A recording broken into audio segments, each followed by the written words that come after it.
પાંચેય આરોપીના શનિવારે રિમાન્ડ પૂર્ણ થતા કોર્ટમાં રજૂ કરાયા। સીઈઓ ચિરાગ રાજપૂત, મિલિંદ પટેલ, રાહુલ જૈન, પ્રતિક ભટ્ટ અને પંકિલ પટેલ રજૂ કરવામાં આવ્યા। અમદાવાદ ક્રાઇમ બ્રાન્ચ આરોપીના વધુ રિમાન્ડની માંગ નહીં કરે। 4 આરોપી જ્યુડિશિયલ કસ્ટડીમાં મોકલવા આદેશ કરાયો। ચિરાગ રાજપૂતના ઘરેથી દારૂનો જથ્થો મળ્યો હતો। ચિરાગ રાજપૂતને જ્યુડિશિયલ કસ્ટડી મોકલવામાં આવશે। જ્યુડિશિયલ કસ્ટડી બાદ ચિરાગ રાજપૂતની અન્ય કેસમાં ધરપકડ થશે। ચિરાગ રાજપૂત ઉપર પ્રોહિબિશનનો ગુનો પણ નોંધાયો છે। આજે ક્રાઇમ બ્રાન્ચે ફર્ધર રિમાન્ડ માંગ્યા નથી, એટલે બધાને જ્યુડિશિયલ કસ્ટડીમાં મોકલવામાં આવ્યા છે। ચિરાગ રાજપૂત ઉપર એક વધુ કેસ દાખલ કરવાની પ્રક્રિયા કયા ગુનામાં એની ધરપકડ કરવામાં આવશે, કયો કેસ દાખલ કરવામાં એ સબ જ્યુડિસ છે, મને પણ ખ્યાલ નથી। ઇન્વેસ્ટિગેટિંગ એજન્સીને ખ્યાલ હોય। આજે રિમાન્ડ પત્યા એ સિવાય કોઈ માંગણી કરવામાં આવી છે? ના। અમદાવાદની ખ્યાતિ હોસ્પિટલ કાંડના બીજા આરોપી પણ કોર્ટના શરણે। આરોપી રાજશ્રી કોઠારીએ અમદાવાદ ગ્રામ્ય સેશન્સ કોર્ટમાં આગોતરા જામીન માંગ્યા। હાલ રાજશ્રી કોઠારી પોલીસ પકડથી દૂર છે। રાજશ્રી કોઠારી ઉપર 3 ફરિયાદ નોંધવામાં આવી છે। 3 ફરિયાદ પર આગોતરા જામીનની માંગ કરવામાં આવી। અગાઉ સંજય પટોડિયા પણ ખ્યાતિ હોસ્પિટલ કેસમાં આગોતરા જામીન માંગી ચૂક્યા છે।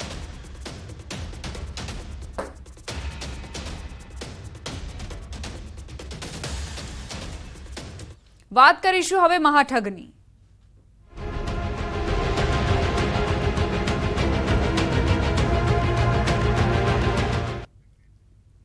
પોન્ઝી સ્કીમમાં શિક્ષકોની સંડોવણીનો મામલો। શિક્ષણ મંત્રી પ્રફુલ્લ પાનસેરિયાનું નિવેદન। પોન્ઝી સ્કીમમાં શિક્ષકો સામેલ હશે તો કાર્યવાહી કરવામાં આવશે। શિક્ષક એ ગામમાં પ્રતિષ્ઠિત વ્યક્તિ હોય છે। પોન્ઝી સ્કીમ ચલાવનાર ઠગબાજોએ શિક્ષકોને લાંચ આપી હશે। આવા ઠગ લોકોથી દૂર રહેવા શિક્ષણ મંત્રીએ અપીલ કરી।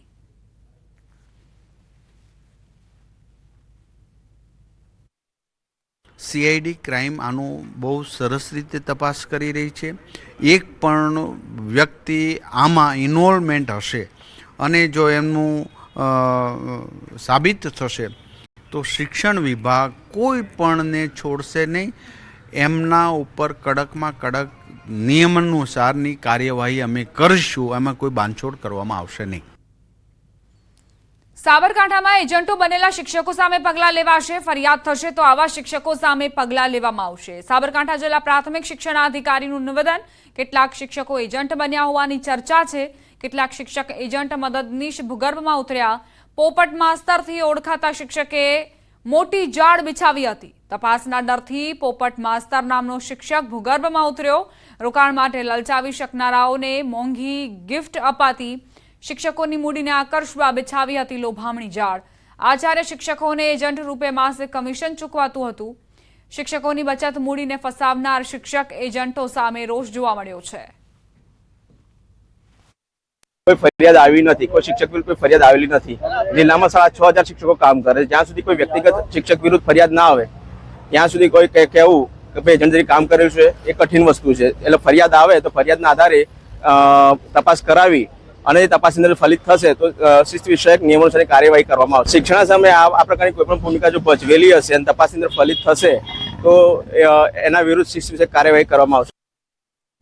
સાબરકાંઠાથી સમાચાર। ફરાર એજન્ટ ધવલ પટેલની લેબ પર ન્યૂઝ 18 ગુજરાતી પહોંચ્યું। ભૂપેન્દ્રસિંહ ઝાલાનો ફરાર એજન્ટ ધવલ પટેલની હિંમતનગરમાં લેબ ચાલી રહી છે। હિંમતનગર ખાતે આવેલી અક્ષર લેબોરેટરીનો માલિક ધવલ પટેલ નીકળ્યો। ધવલ પટેલ ઓસ્ટ્રેલિયાના PR વિઝા ધરાવે છે। ધવલ પટેલ ગુજરાતના ડોક્ટરોનું BZમાં રોકાણ કરાવતો હતો। અંદાજે 200 થી 250 કરોડનું રોકાણ કરાવ્યું હોવાની માહિતી છે।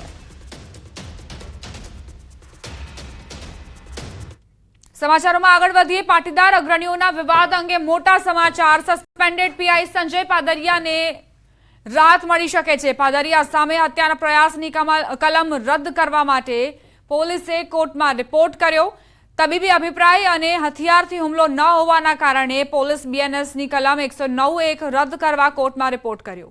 કલમ રદ કરવા જરૂરી પુરાવાઓ એકત્રિત કરવામાં આવી રહ્યા છે। પોલીસની પ્રાથમિક તપાસમાં PI પાસે કોઈ હથિયાર ન હોવાનું સામે આવ્યું। DCP જગદીશ બાંગરવાએ કહ્યું કે PIની સર્વિસ રિવોલ્વર તેમની કચેરી ખાતે જ હતી। જયંતિ સરધારા સામે PI ફરિયાદ આપવા માંગતા હશે તો જયંતિ સરધારા સામે પણ ફરિયાદ દાખલ કરવામાં આવશે। આ તરફ સસ્પેન્ડેડ PI પાદરિયા સામે રાજકોટ બાર એસોસિએશનના ઠરાવ અંગે પણ આજે બાર એસોસિએશનની બેઠક મળી।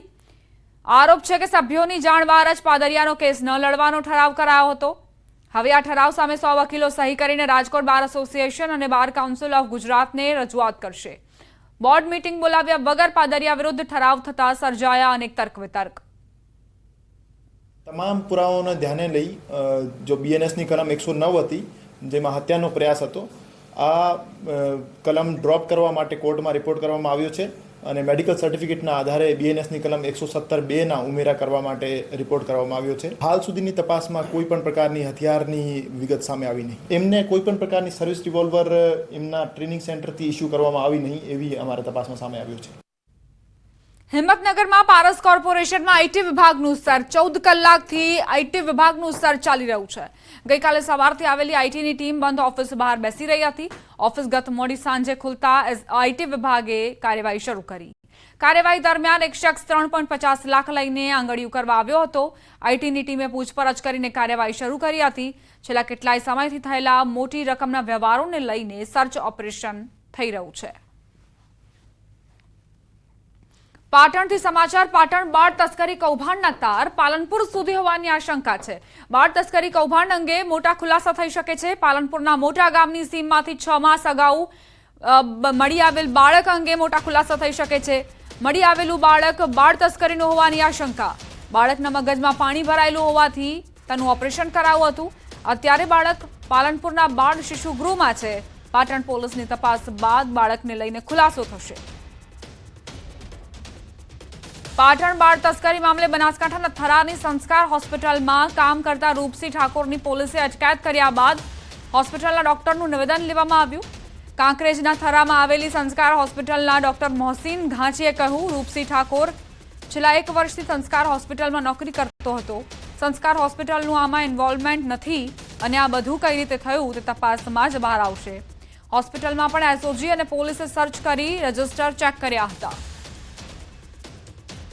6 માસ અગાઉ મોટા ગામની સીમની અંદર આ બાળક મળી આવેલ અને એને પોલીસ દ્વારા સિવિલમાં એડમિટ પણ કરવામાં આવેલ અને પોલીસ દ્વારા અમને ત્યારબાદ જાણ કરવામાં આવેલી કમિટીને.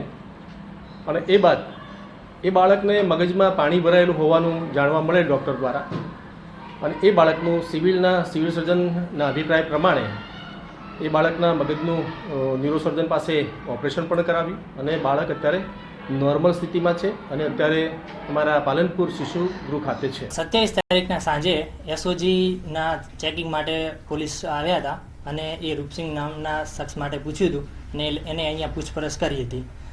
એ દિવસે પૂછપરછમાં એ લોકોએ અહીંના લેબર રજિસ્ટર, ઓપીડી રજિસ્ટર ને એ બધું અહીંયા ચેકિંગ માટે એ લોકો ચેક કરીને ગયેલા છે અને એમાં કોઈ એ લોકોને એવો કંઈ પુરાવો કે એવું કશું મળેલું નથી અને એને પૂછપરછ માટે હાલ આગળ લઈ ગયેલા હતા 27 તારીખે.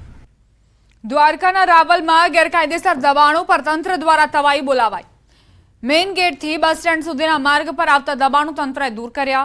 રાવલના મેઇન ગેટથી બસ સ્ટેન્ડ સુધી નવો આઇકોનિક રસ્તો બનાવવાનો હોવાથી રસ્તો પહોળો કરવા તંત્ર એક્શન મોડમાં આવી ગયું.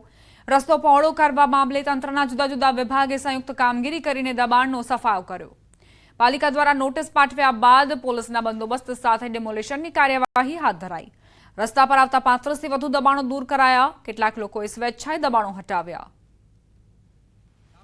ગૌરવ પથ ઉપર અને એસટી સર્કલમાં જે ફૂટપાથ પરના દબાણ હતા એને 9મા મહિનામાં નોટિસ આપી હતી. ત્યારબાદ સમયાંતરે ટોટલ 3 નોટિસ આપી છે. તે પછી અમે જાતે મુલાકાત લઈ અને લોકોને અપીલ કરી હતી કે ભાઈ આ દબાણ દૂર કરો, આ સુંદરતાનું કામ છે. તો લોકોએ એમ માનો ને કે 90% ઉપરનું દબાણ સ્વયંભૂ દૂર કરી દીધું છે. માત્ર 5 કેબિન છે આજે દૂર કરવાની થાય છે.